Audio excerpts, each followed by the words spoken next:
White house में Zelensky और Trump की मुलाकात हो रही है। इसमें युद्ध विराम को लेकर बड़ा फैसला लिया जा सकता है। हालांकि अभी तक ज़ेलेंस्की ने पुतिन की शर्तों पर सहमति नहीं जताई है, लेकिन यह कहा जा रहा है कि ट्रंप के दबाव पर शायद ज़ेलेंस्की कुछ शर्तों पर मान जाए। लेकिन इतना तय है कि ज़ेलेंस्की तब तक युद्ध विराम करार पर हस्ताक्षर नहीं करेंगे जब तक रूस हमले नहीं रोकता है। अब जबकि ज़ेलेंस्की बेल्जियम पहुंच चुके हैं, वहां से वॉशिंगटन जाएंगे, तब भी हमले रुके नहीं। यानी साफ है, अगर युद्ध विराम की कोशिशें खत्म हुई तो यूरोप में खौफ का नया अध्याय आरंभ हो सकता है, जिसमें सीधे तौर पर रूस और यूरोपीय देश टकरा सकते हैं। देखिए,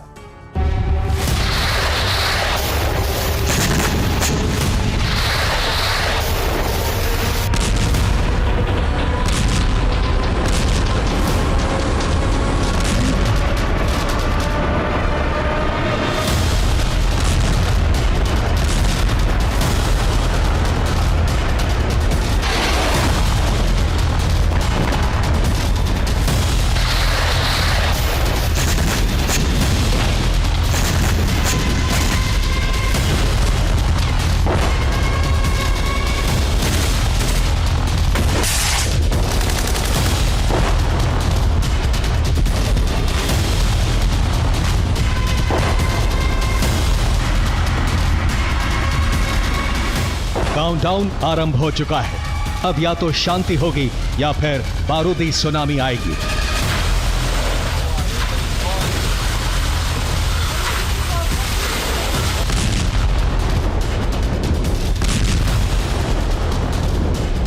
अगर युद्ध विराम नहीं हुआ तो यूक्रेन रूस में जो कुछ हो रहा है वो सिर्फ ट्रेलर है। बर्बादी की पिक्चर कितनी विनाशकारी हो सकती है वो रूस और यूक्रेन के इन जलते हुए शहरों से समझिए।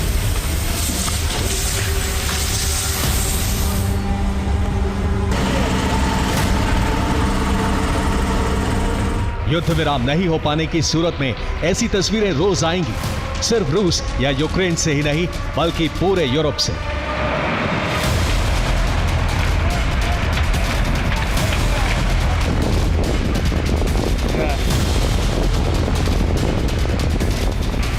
क्योंकि युद्ध विराम की आखिरी कोशिश का मुकाम तक नहीं पहुंच पाना सीधे तौर पर तीसरे विश्व युद्ध की दस्तक हो सकती है,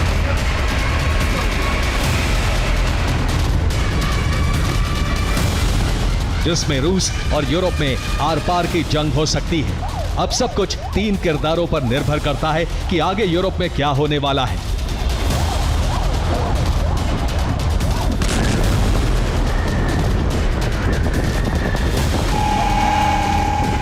किरदार नंबर 1, व्लादिमीर पुतिन, रूस के राष्ट्रपति, स्थायी समाधान के लिए तैयार, अलास्का में ट्रंप से मीटिंग कर चुके हैं। किरदार नंबर 2, डोनाल्ड ट्रंप, अमेरिका के राष्ट्रपति, युद्ध विराम में मध्यस्थता की भूमिका निभा रहे हैं।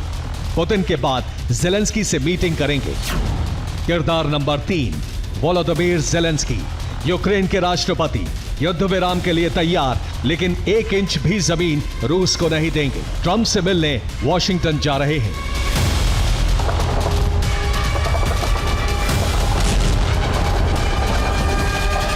इन तीनों किरदारों में पुतिन अपनी शर्तें ट्रंप को बता चुके हैं। संकेत मिल रहे हैं कि डोनाल्ड ट्रंप ने शर्तें मानने पर सहमति जता दी है।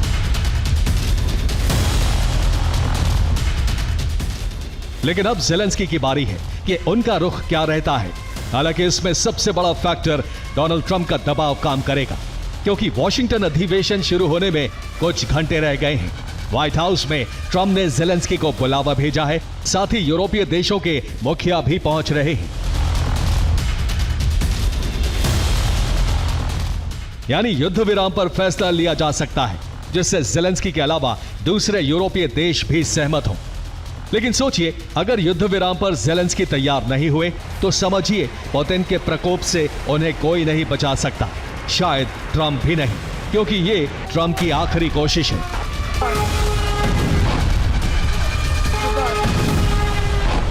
कई रिपोर्ट सामने आई है और इसमें पुतिन का युद्ध विराम फॉर्मूला बताया गया। 3 चरण में पुतिन स्थायी शांति समझौता चाहते हैं और इसमें पहले चरण में संपूर्ण डोनबास के रूस में विलय की शर्त है और इसमें लुहांस्क और डोनेस्क प्रांत आते हैं, जिसे आधिकारिक तौर पर अमेरिका और नेटो मान्यता दे। जबकि दूसरे चरण में रूस डोनबास से आगे 2 इलाकों में बफर जोन बनाना चाहता है, जिसमें ज़ापोरिज़िया और खरसों प्रांत के नाम है, जहां 50 किलोमीटर का बफर जोन बनाकर रूसी सैनिक फ्रंटलाइन पर तैनात किए जाएंगे। यानी कुल 4 इलाकों से यूक्रेनी सैनिक पीछे हटेंगे, लुहांस्क, डोनेस्क, ज़ापोरिज़िया और खरसों। इसके अलावा तीसरे चरण में रूस 2 इलाकों से पीछे हटेगा। अगर पहले 2 चरण मानकर यूक्रेन अपने सैनिक हटा लेता तो सूमी और खार्किव से रूस सैनिक हटा देगा, जिससे वहां पर यूक्रेन पूरी तरह से अपना कब्जा फिर से कर ले।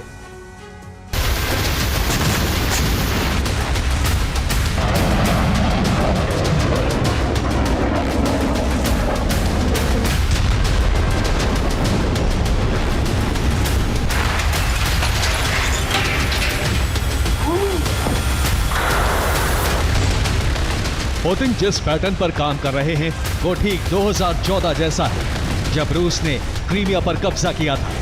अब 2025 में पुतिन को पूरा डॉनबास चाहिए।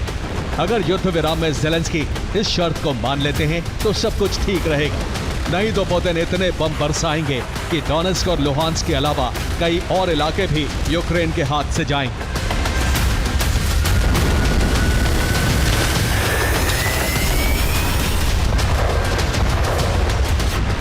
अब समझिए पुतिन को डॉनबास इलाका क्यों चाहिए।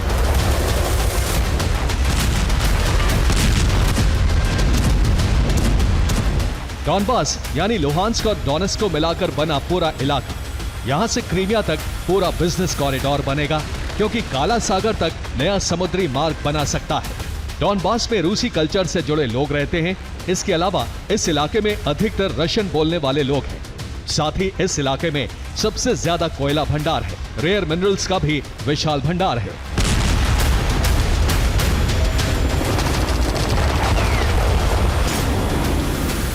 यूक्रेन के इसी इलाके में सबसे ज्यादा कुदरत का खजाना है, इसलिए रूस की निगाहें इस पर है। और इस इलाके को लेकर रूस अपनी आर्थिक स्थिति सुधार सकता है। हालांकि इस इलाके पर अमेरिका की भी नजर है।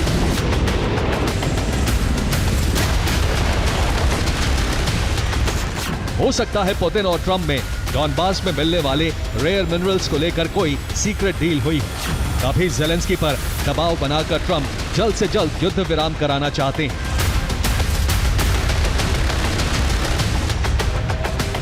इसीलिए यूरोप के उन तमाम देशों को भी वॉशिंगटन में होने वाली मीटिंग में बुलाया गया है, जो युद्ध विराम के लिए सहमत नहीं थे। लेकिन अब ट्रंप उन्हें अपनी कूटनीति से युद्ध विराम के लिए तैयार कर सकते हैं।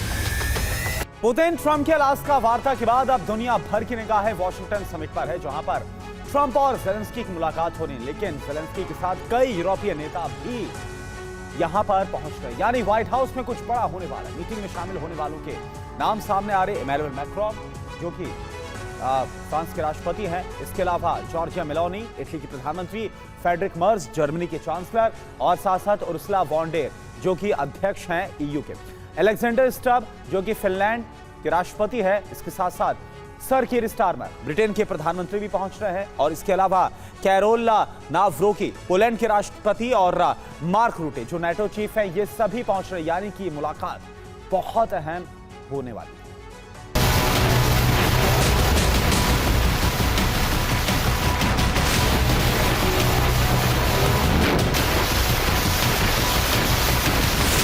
यूक्रेन में हालात कितने गंभीर हैं, इन तस्वीरों से समझिए।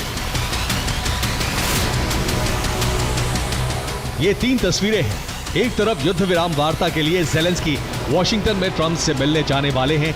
वो ब्रसेल्स पहुंच चुके हैं, वहां यूरोपीय यूनियन चीफ उर्सुला से मुलाकात की। अब वो ब्रसेल्स से ईयू चीफ के साथ वॉशिंगटन जाएंगे। जबकि इसी दौरान यूक्रेन की राजधानी कीव पर रूस ने Su-57 से ताबड़तोड़ हमले किए, जिसके जवाब में यूक्रेन ने भी मॉस्को के पास रेलवे स्टेशन पर हमला किया।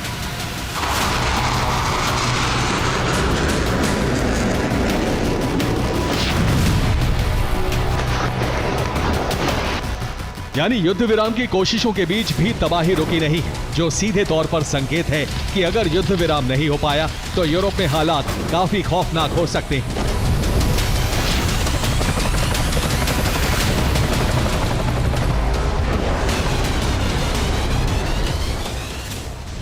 क्योंकि जेलेंस्की ने नेटो देशों के साथ लंबे युद्ध की तैयारी कर ली है, जबकि पुतिन पहले से ही हथियारों का प्रोडक्शन बढ़ा रहे हैं, जिससे यूक्रेन को अगस्त के आखिर तक पूरी तरह खत्म किया जा सके और उसके इलाकों पर संपूर्ण कब्जा किया जा सके।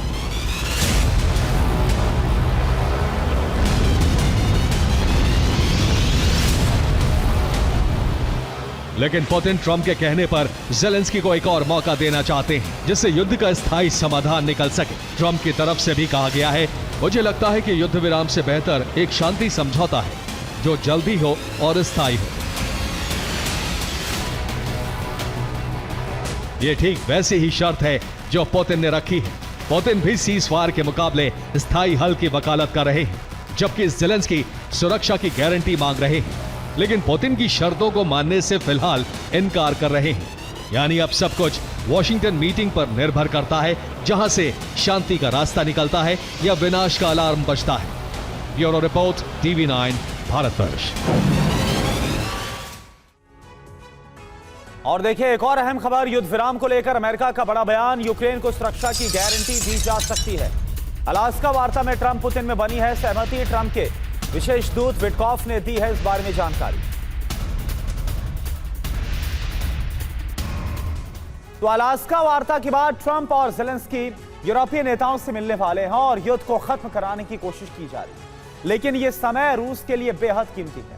रूस इस दौरान यूक्रेन में ज्यादा से ज्यादा तबाही मचाने की कोशिश में है, ताकि अगली वार्ता में रूस का पक्ष और ज्यादा मजबूत हो पाए।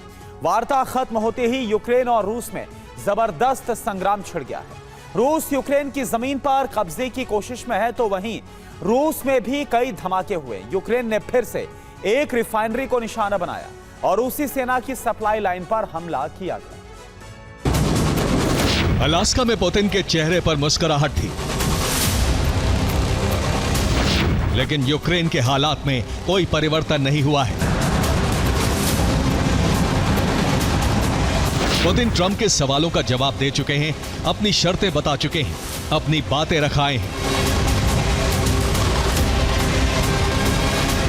और इसी अलास्का मुलाकात ने यूक्रेन को राहत देने की बजाय नई आफत का सामना करने को मजबूर कर दिया है।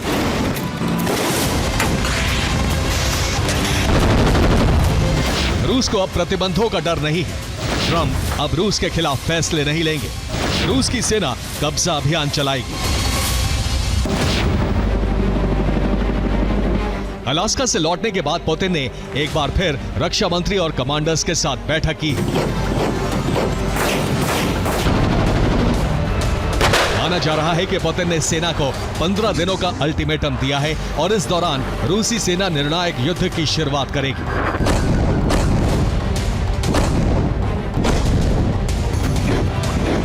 क्रेमलिन के इस फैसले की जानकारी जेलेंस्की तक पहुंच चुकी है। जेलेंस्की ने दुनिया को बता दिया है। हमारा अनुमान है कि अब रूस की सेना यूक्रेन के मोर्चों पर दबाव बढ़ाने के लिए भीषण हमले करेगी, ताकि दुनिया के सामने बातचीत के दौरान हालात रूस के लिए अनुकूल रहें।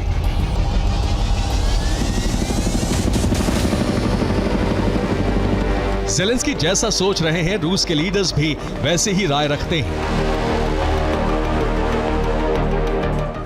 अलास्का मुलाकात से यूक्रेन युद्ध थमने की जो उम्मीद थी वो पूरी तरह से खत्म हो चुकी है। नेतन्याहू के खिलाफ विरोध प्रदर्शन, तेल अवीव में हजारों लोग सड़कों पर उतरे। पीएम नेतन्याहू की पॉलिसी से नाराजगी लोगों ने बंधकों की रिहाई की मांग की है। गाजा में जंग के विस्तार से भी नाराजगी। तो ये तस्वीरें आप देख पा रहे हैं, तस्वीरें आपके सामने। इजराइल में नेतन्याहू का विरोध और तेज हो गया है। गाजा में जंग के विस्तार से लोगों में आक्रोश। यूक्रेन मुद्दे पर किसी आम सहमति के बिना बैठक खत्म भी हो गई, लेकिन दोनों ने एक दूसरे पर ना तो तंज कसा ना ही विरोध किया, जिससे कई संकेत मिले। संकेत ये कि ट्रंप और पुतिन दोस्ती का नया अध्याय लिख रहे हैं। तो सवाल यह है कि यूक्रेन का क्या होगा? क्या वहां पर शांति नहीं होगी? जवाब है, लेकिन पुतिन के बताए मूल कारणों के समाधान के बाद अब क्या है वो मूल कारण, आप देखिए। पुतिन नहीं रोकेंगे रण, क्या है युद्ध के कारण?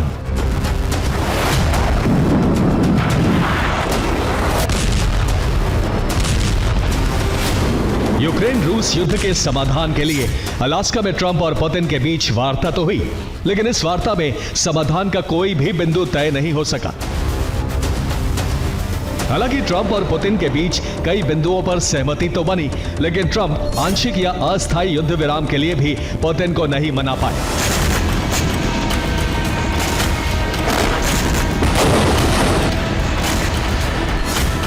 जिससे संकेत मिलते हैं कि वार्ता में पुतिन के कई मुद्दों पर ट्रंप सहमत थे। युद्ध के लिए रूस नहीं, यूक्रेन भी जिम्मेदार है और इस युद्ध को यूरोपीय देश मिलकर भड़काने की कोशिश कर रहे हैं।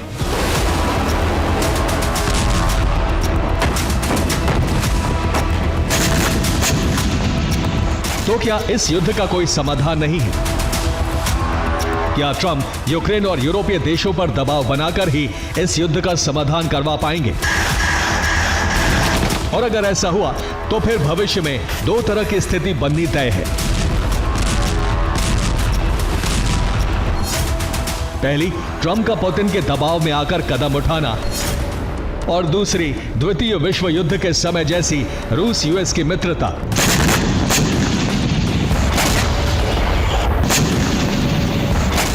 हालांकि दोनों ही स्थिति यूक्रेन और यूरोप के लिए घातक होगी।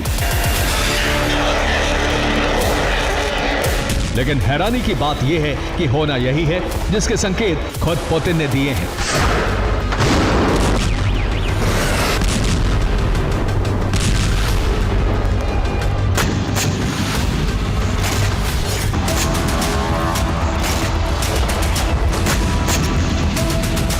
पुतिन अमेरिका की जरूरत को भांप चुके हैं, अमेरिका के सहयोग का दावा भी कर रहे हैं, जिससे रूस अमेरिका के रिश्तों में जमी बर्फ पिघल सकती है। लेकिन इसमें एक मोड़ यह है कि पुतिन अपनी शर्तों के अनुसार ही समाधान के लिए राजी होंगे, और शर्त है युद्ध के मूल कारणों का अंत। लेकिन मूल कारण क्या है? सूत्रों के हवाले से प्रकाशित एक रिपोर्ट में बताया गया है कि पुतिन क्रीमिया के लिए रूसी अंग के रूप में मान्यता चाहते हैं। इसके अलावा यूक्रेन के नेटो में शामिल होने पर प्रतिबंध, रूस पर लगे प्रतिबंधों में आंशिक छूट, रूसी भाषा को आधिकारिक दर्जा और यूक्रेन के हमलों से चर्च की सुरक्षा भी चाहते हैं।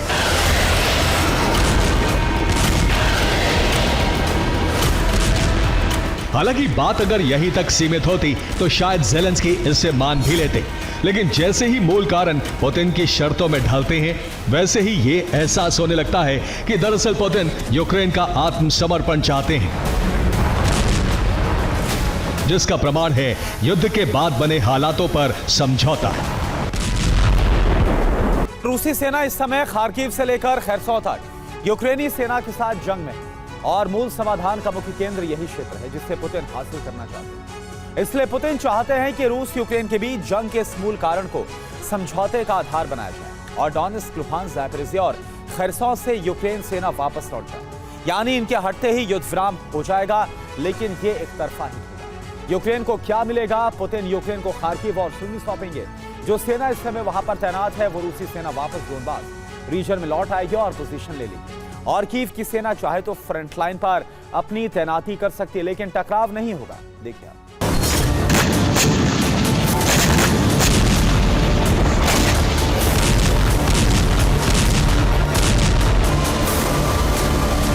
पुतिन जिन बिंदुओं पर यूक्रेन को झुकाना और ट्रंप के साथ आगे बढ़ना चाहते हैं, वो मूल कारण वही हैं जो पुतिन की शर्तें हैं और जिसे यूक्रेन के पूर्वी क्षेत्र की मान्यता के लिए मूल कारण बनाया गया है।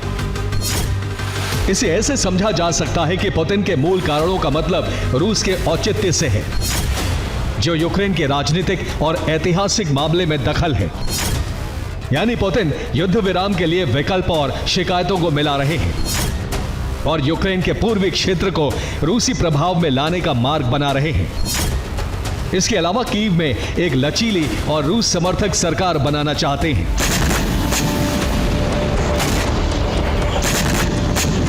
मुमकिन है कि यही वजह है जो पुतिन मूल कारणों का जिक्र कर रहे हैं और जिसे ट्रंप के सामने तो परिभाषित वो कर भी चुके हैं, लेकिन यूरोपीय देशों को समझाने में नाकाम है। यही वजह है कि यूक्रेन और यूरोपीय देश यूक्रेन के पूर्वी हिस्से की शर्त पर सहमत नहीं हो रहे हैं। लेकिन पुतिन भी मजबूर हैं। मजबूर इसलिए क्योंकि ज़ेलेंस्की यूक्रेन को नेटो का सदस्य बनाना चाहते हैं। इससे रूस और बेलारूस की सीमा पर नेटो की सेना तैनात हो जाएगी। इस स्थिति में पुतिन के लिए पश्चिम में नेटो से दूरी बनाने के लिए क्षेत्रीय सौदेबाजी जरूरी हो गई है। ऐसा इसलिए भी हुआ है क्योंकि स्वीडन और फिनलैंड को नेटो के सदस्य के रूप में मान्यता मिल चुकी है और दोनों ही देश रूस के साथ लंबी सीमा साझा करते हैं। इसलिए पुतिन शर्तों पर शुरू हुए संघर्ष को मूल कारण पर लाते हैं ताकि पूर्वी यूक्रेन के क्षेत्रों पर वैध कब्जा होने पर दोबारा संघर्ष ना हो। अब मुमकिन है कि पुतिन यूक्रेन को कुछ सुरक्षा गारंटी देने का संकेत भी दे रहे हों, लेकिन ना तो ज़ेलेंस्की इसे मानने को तैयार हैं और ना ही यूरोप के देश पुतिन ट्रंप के सामने झुकने को तैयार हैं, जिसका प्रमाण है यूरोप की लामबंदी, जिसमें फ्रांस, जर्मनी और ब्रिटेन कॉन्फ्रेंस बैठक करने जा रहे हैं। इस बैठक में कीव के सहयोग और शांति पर चर्चा की जानी है। वहीं यूक्रेन के सशस्त्र बलों के लिए फंड जुटाने की जिम्मेदारी पोलैंड निभा रहा है, जिसका साफ मतलब है कि यूरोप इस जंग में यूक्रेन को बनाए रखना चाहता है, फिर कीमत ट्रंप से टकराव की ही क्यों ना हो। लेकिन इसका नतीजा बेहद खौफनाक होगा, क्योंकि ट्रंप सिर्फ हथियारों की सप्लाई ही बंद नहीं करेंगे बल्कि पुतिन को यूरोप के खिलाफ युद्ध की छूट भी दे देंगे। Bureau report, TV9 Bharatvarsh.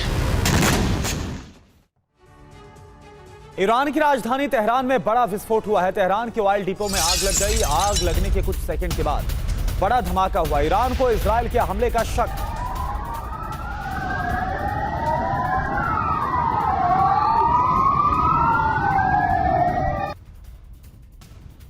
Iran की राजधानी तेहरान में बड़ा विस्फोट हुआ है। तेहरान के ऑयल डिपो में आग लग गई। आग लगने के कुछ सेकंड के बाद बड़ा धमाका हुआ। ईरान को इजराइल के हमले का शक।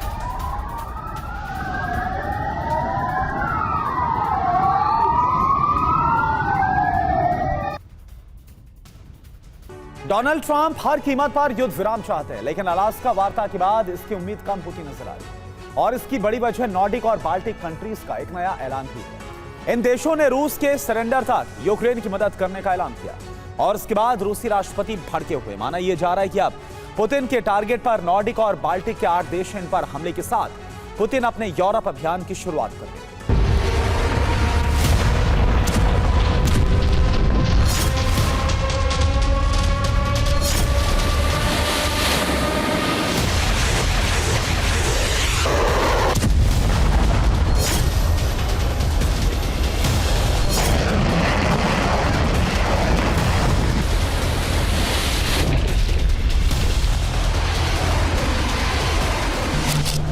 अलास्का मीटिंग का उद्देश्य था रूस यूक्रेन के बीच युद्ध विराम,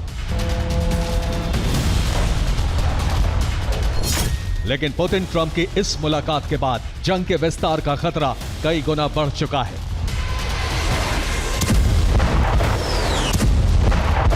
डर है कि यूक्रेन जंग का विस्तार 8 और देशों में हो सकता है और इसकी वजह है NB8 संगठन का रूस के खिलाफ ऐलान, जिससे पुतिन भड़के हुए और यूरोप में 8 देशों पर हमला कर सकते हैं।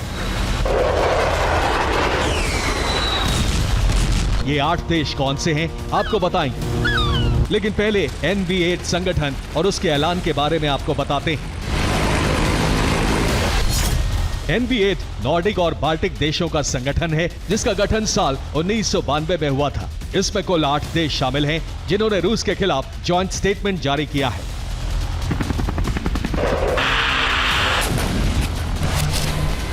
दरअसल नॉर्डिक बाल्टिक देशों की हाल ही में एक मीटिंग हुई, जिसका मुद्दा अलास्का में ट्रंप पुतिन की वार्ता था, जिसके बाद इन देशों ने संयुक्त बयान जारी कर यूक्रेन पर जारी रूस हमलों की निंदा की।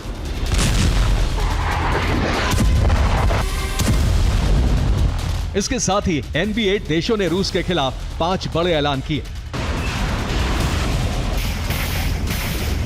पहला, रूस के हमले नहीं रुकने तक आर्थिक दबाव बढ़ाए जाएंगे। दूसरा, यूक्रेन को लगातार सैन्य सहायता भेजी जाएगी। तीसरा, स्थायी शांति के लिए यूक्रेन को सुरक्षा गारंटी मिलनी चाहिए। चौथा, अपने भविष्य का फैसला लेने का आखिरी अधिकार यूक्रेन के पास है। और पांचवा, रूसी राष्ट्रपति पर भरोसा नहीं किया जा सकता।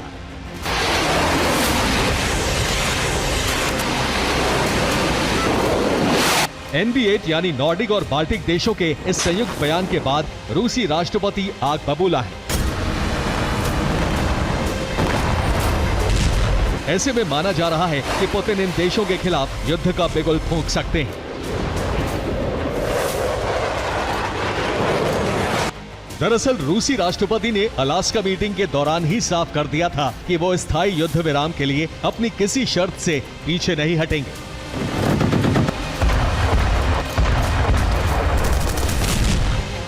यानी झुकना तो ज़ेलेंस्की को ही होगा। साथ ही पुतिन ने सभी यूरोपीय देशों को शांति के नए रास्ते में बाधा नहीं पहुंचाने की सख्त हिदायत दी थी।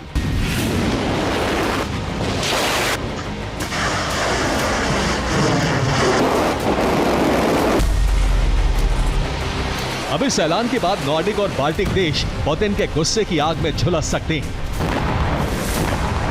डर है कि NB8 संगठन में शामिल सभी देश पुतिन के टारगेट पर होंगे।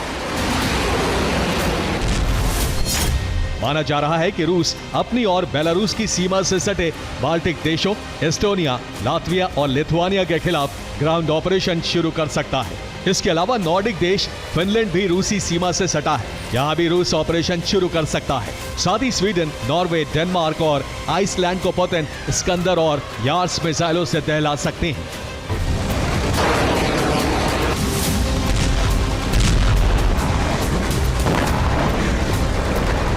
पुतिन इन सभी देशों के खिलाफ जंग छेड़ सकते हैं और उनका सबसे पहला टारगेट बेलारूस से सटा लिथुआनिया होगा।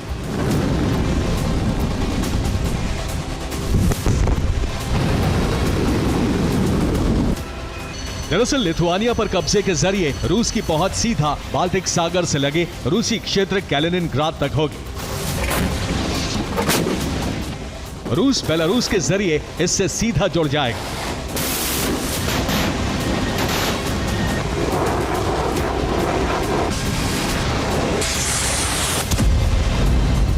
हमले की आशंका लिथुआनिया को भी है।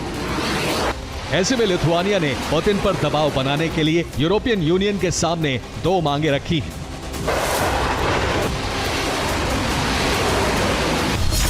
नंबर 1, EU रूस पर नए और कड़े प्रतिबंध लगा। नंबर 2, यूक्रेन के लिए सैन्य पैकेज बढ़ाया जाए। लिथुआनिया जानता है कि पुतिन अगर यूक्रेन के मोर्चे पर फंसे रहे तो उनके लिए बाल्टिक का रुख करना मुश्किल होगा। इसीलिए वो यूक्रेन को और हथियार भेजने की मांग कर रहा है। हालांकि लिथुआनिया का यह प्लान कामयाब होगा, इस पर संदेह है, क्योंकि एक तरफ बाल्टिक और नॉर्डिक देशों के ऐलान से पुतिन गुस्से में है, तो वहीं दूसरी तरफ यूरोप के बड़े देश पुतिन के गुस्से को और भड़का रहे हैं। यूरोपीय देशों ने यूक्रेन में शांति सेना भेजने की वकालत शुरू कर दी है।